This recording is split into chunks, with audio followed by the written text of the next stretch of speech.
have cuffs. Now, the thing with the cuffs is, as long as the cuff is the right size for your arm. If your arm is smaller, that's fine. But if you have a bigger arm or bicep, it's going to give you a false reading. The best thing to do is really, if you're concerned to monitor your blood pressure, is to buy a cuff and then get the right size cuff at home to monitor it. Because they're definitely, the smartwatch, those cuffs are definitely in the ballpark. Absolutely. And okay, we keep an eye on our blood pressure. What can we do to kind of keep it under control? Absolutely. The number one thing I tell everybody is exercise. Exercise is a natural way to keep your vessels dilated, which reduces pressure in your arteries. And exercise is so good for you for many reasons, but exercise, and you don't have to go crazy. You certainly don't have to run a marathon.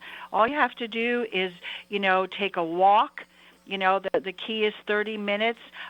Swimming, if you have, arthritis and you can't walk or any of that, you have trouble with walking, swimming is a great exercise. There's in the community, a lot of pools that, offer programs for swimmers. And just keep up your exercise. That's so important. Again, it dilates the arteries.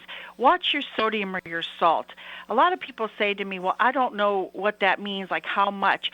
I tell everybody, if you have your pressure is going up or you have high blood pressure, the low sodium diet is around 2,400 milligrams.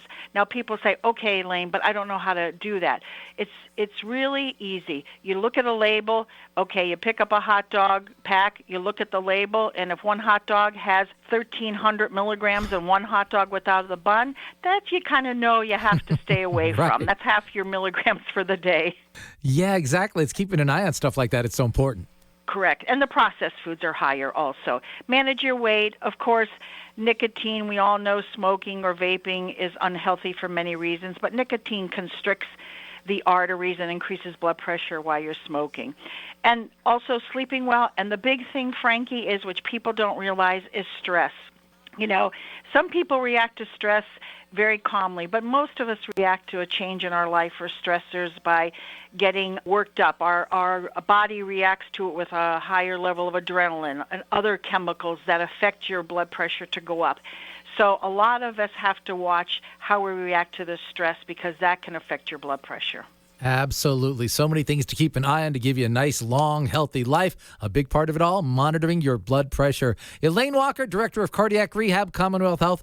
It's always so nice to talk to you. Thanks for those important tips during Heart Month. Thank you, Frankie.